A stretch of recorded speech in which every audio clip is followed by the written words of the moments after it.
You are listening to the Daily Treasure podcast produced by Sharon Betters and Mark Inc. Ministries. I'm your narrator, Roberta Dosa. Today's guest writer is Barbara Thompson. Today's devotional is called My Good Neighbor's Story.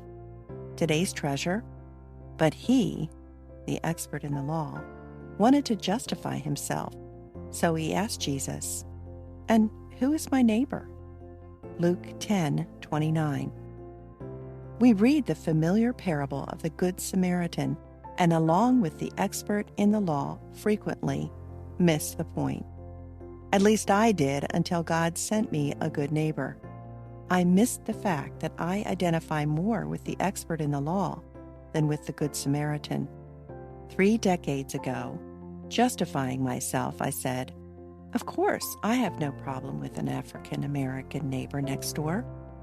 After all, I was a social worker and had many colleagues and experiences beyond my own white culture. 30 years later, I am privileged to tell parts of the story of my good neighbor, to whom I am a debtor. In the early days, we worked away from home, were parenting teenagers, were involved in our churches, and leading busy lives. We had occasional conversations from our car windows and frequent waves across the yard. At a neighborhood dinner, I sat with Edwina and began to hear her story.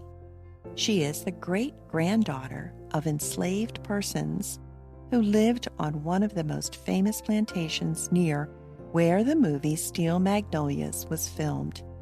And she's the great-granddaughter of a Chinese physician who was brought to Louisiana to treat enslaved people who were not treated by the white doctors. Edwina's heritage is easily identifiable, especially in the African American community. And as we grew in friendship, I learned more about her experience of mixed-race heritage. Edwina increasingly became real to me, and not just another person with whom I have no connection. She and I often discussed movies. When she told me of her experience of a Tyler Perry movie, which had greatly impacted her, I saw the movie. This was my introduction to her experience as a Black woman.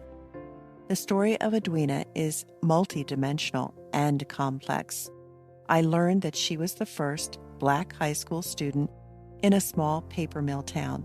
She shared her experiences of loneliness, bullying, exclusion, and fear.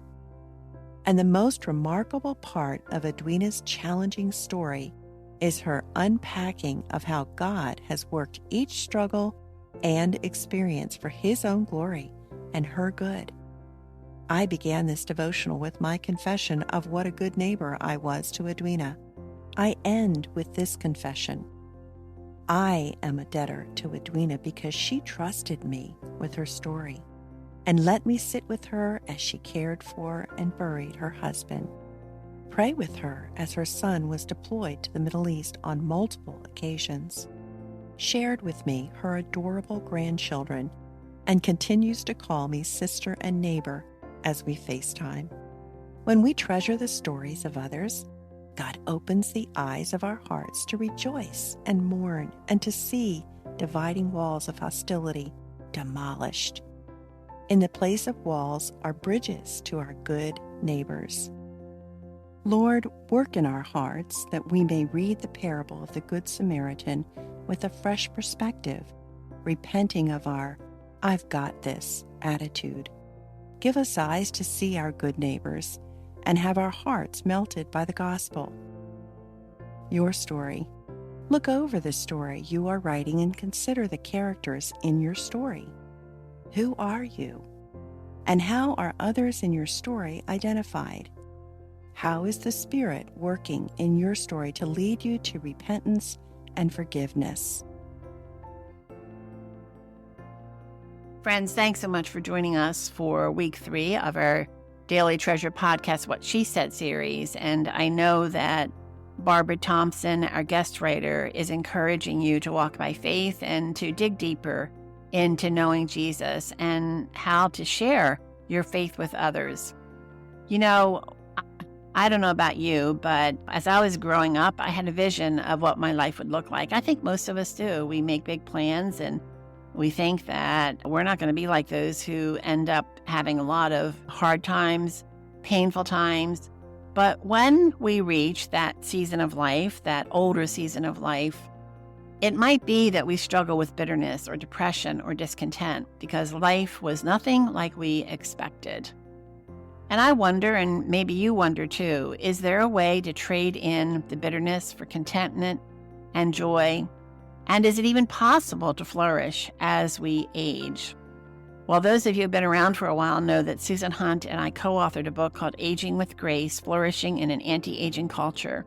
And at the end of each of those chapters, we had a woman who was 70 or older share what flourishing in an anti-aging culture looks like for her. And one of those storytellers is our guest writer, Barbara Thompson.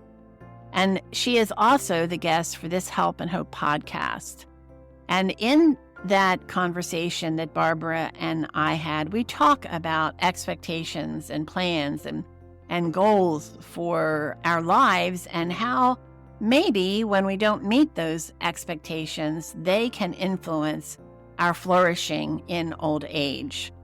In our conversation, Barbara describes how life didn't turn out the way she expected when she decided caring for her elderly parents was not a chore, but a calling. Saying yes to being their caregiver meant saying no to opportunities to continue speaking at national and local women's events, as well as having an active role in the women's ministry of her denomination. And in our conversation, she also talks about how her marriage didn't just survive this very challenging time, but actually thrived in the middle of those hard places. I want you to hear this conversation with Barbara. Go to helpandhopenow.org. That's helpandhopenow.org. And look for my conversation with Barbara Thompson.